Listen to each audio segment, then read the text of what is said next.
Hi everyone, welcome back. I am Jessica, and today we're going to be continuing the building blocks of quilting videos. So in the past, I've done a few on flying geese, one on 4-patch. Today, we're talking about half square triangles. There's actually quite a bit to say about half square triangles, so this is going to be broken up into a few videos. Today, I'm going to be focusing on one at a time and two at a time. So 2 at a time triangles are made when you take two squares and you put them right sides together. You would have a line in the center. Now this could be actually drawn or it could be imaginary and you just know it's there and you use the markings on your sewing machine.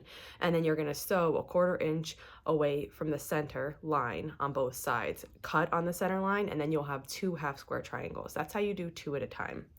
My favorite way to make half square triangles is 1 at a time. 1 at a time would be when you have the same thing, you have the same squares, but before you sew, you cut. And then you're left with 2 triangles from each color. Now, the reason why this is my favorite method is because when I first started quilting, I was always doing the bigger methods, the 2 at a time, 4 at a time, or 8 at a time. When you make the 2 at a time, you can figure out the math so that it is exact and you don't have to trim. But I have found that when you do the 4 at a time or the 8 at a time, you're making them slightly oversized and then you're trimming them down. And because I make a lot of quilts, I was getting wrist issues from trimming all the time. If I was making one quilt and it had needed 200 half square triangles, that's a lot of trimming, and that's only for one quilt. So I was having problems with my right hand and my right wrist when I was doing that much trimming, and I thought, there has to be a better way than this. So enter the 1 at a time method. With the 1 at a time method, I can cut the half square triangles very exactly and then cut a line down the center, making them be in 2 triangles. When they're in the 2 triangles, you just overlap them together, and then you can sew this with your 1/4 inch foot. So it's really easy because you're not paying attention. You don't have to pay attention to like either drawn lines or marked lines on your sewing machine. You can just feed it through with the 1/4 inch foot, and then afterwards you don't have to trim. You just open it up. There's 2 little overhangs on each edge that I trim with scissors, but to me this is the best, fastest, easiest way to do it. So let me show you how both of those are done. So first, let me talk about my machine. I always get asked questions about this. I do talk about it a lot. There are probably videos that on here on YouTube and on Instagram that you've heard me speak of this, but I always still get more questions. So these lines that I drew on my table. So this, first of all, this table is a clear acrylic table. It's from sewsteady.com, and they are a company that makes these clear acrylic extension tables in a variety of sizes, and they custom cut them to fit your machine. So I had this table cut by them to fit my B770 QE+. So that's where this table comes from. Then myself, with a Sharpie, I marked these lines on my machine. Now, this first line is straight in line with my needle, as long as my needle is in the center position. The second line is a 1/4 inch over from the first line, and the third line is a 1/4 inch over from that. So this spans 1/2 inch. There's a 1/4 inch between each one. And I use these when I'm doing things like flying geese. If I were to do a 2 at a time half square triangle, which I'm going to show you now, we will use this. And it's a really handy tool. They also make, now I've been doing this since I started sewing about 6 years ago, but since then there's a product called diagonal seam tape that you would just tape on, and it essentially marks these lines out for you.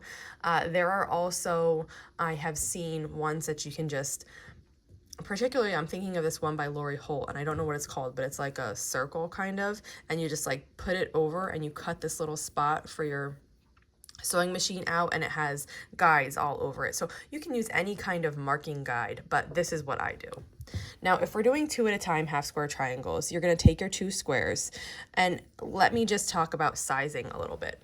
So you can look up tables for sizing half square triangles. I really won't give you all the numbers here, but for example, if I wanted to make a 2.5 inch half square triangle, and that would be a 2 inch finished once it's sewn into your quilt, but a 2.5 unfinished half square triangle, I would start with 2 2 7/8 inch squares. Now, if that gives me, when this is finished, that will give me exactly 2 2.5 inch squares. Now, if you struggle a little bit with accuracy of half square triangles, you can make this square as big as you want. So you could make this, instead of 2 7/8, you could make this 3 inches just to make it easy. You could make it 3 1/4. The bigger you go, the more room that you'll have to trim an accurate half square triangle later. So if you struggle with a 2 7/8 inch, 2 at a time half square triangle, you can cut bigger. You just have to pay attention to your pattern. If your pattern is calling for you to do this and you cut a bigger square, you're gonna need more fabric. If you're just using your scraps, you can do whatever you like. So the idea here now is, if I drew a center line, now you can draw that line. I avoid usually drawing the lines and I use the markings. So we're going to pretend that there is a line going from this corner to this corner. And now what I'm going to do is I'm going to sew 1/4 inch to the left of that. So how I do this on my machine is I move that point over to my center line, because I know this is 1/4 inch away. And I have markings on the machine that marks the 1/4 inch. So I know my top is at 1/4 inch over and my bottom's at 1/4 inch over. Now with the foot that I'm using here, I'm not using a 1/4 inch foot because I'm sewing on top of fabric. So I'm using, I love this one. It's a clear reverse pattern foot. It's called 34D for Bernina, and I can see right through it, which is really lovely. So I'm gonna drop my needle. I know that I'm 1/4 inch over on both of these. I'm just gonna make sure I keep those points in line. And I'm keeping this point here, and I know that I'm sewing 1/4 inch away from the middle then. Now, if you wanted to draw these 3 lines out on your half square triangle, you could do that. That is no problem at all. You just draw them on one of the ones, preferably the darker, I guess, so you don't see through. And then you're just going to sew on the lines that you drew. But here, I'm doing it without the lines, and I'm getting these 2 stitch lines.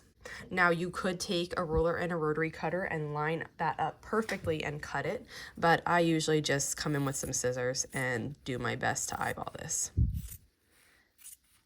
Now once these are cut apart, you're going to be left with 2 2.5 inch half square triangles.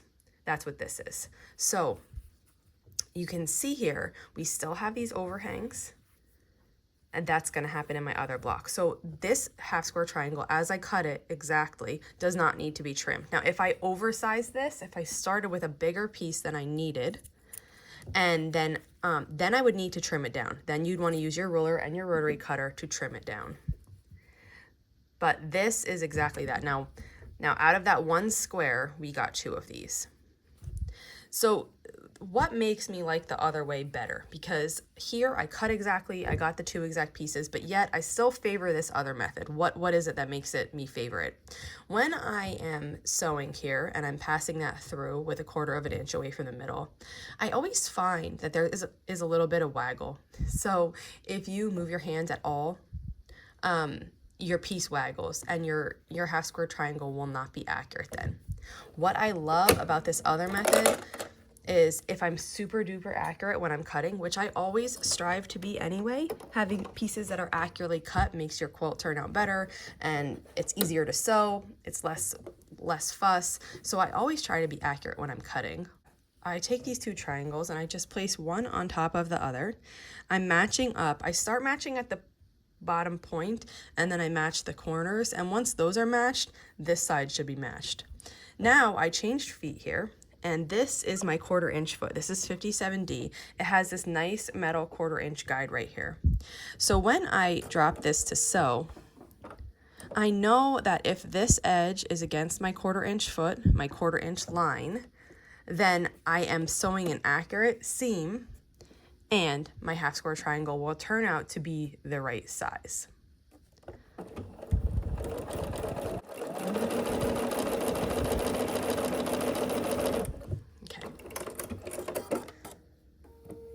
The reason I just prefer this method is that now my half square triangle is finished, and all I have to do is just like before though, I just trim these off. Now what I love about this, I can just chain piece a lot of these units right through. So if I have all my triangles cut, I can just stack them all and chain piece them through, bring them back snip them apart, and then trim these. Now, everything I'm saying here is 100% personal preference. There is no right or wrong way to do this. You can make your half square triangles big and trim them down. You could cut them to the exact size. You could do any of the methods, 1 at a time, 2 at a time, 4 at a time, 8 at a time. You can do any of them, and you're still left with a half square triangle unit. So it really is personal preference as to what you like the best. This happens to be my favorite way, so I share it with people because I think very often in newer patterns, we're not encouraged to do 1 at a time. We're encouraged to do the other methods, and I just want to let people know that this is an option. So this is the way I do it in all of my patterns. Now, for example, if my pattern calls for a 2 7/8 inch square cut on the diagonal, and you're making 2 half square triangles from that, if you choose not to cut that diagonal, you can sew 2 at a time and get the same results. So it really is completely up to you. So that pretty much wraps it up for the 1 at a time and a 2 at a time half square triangle. If you have any questions on this method, let me know in the comments and I'll be sure to answer. Thanks for following along.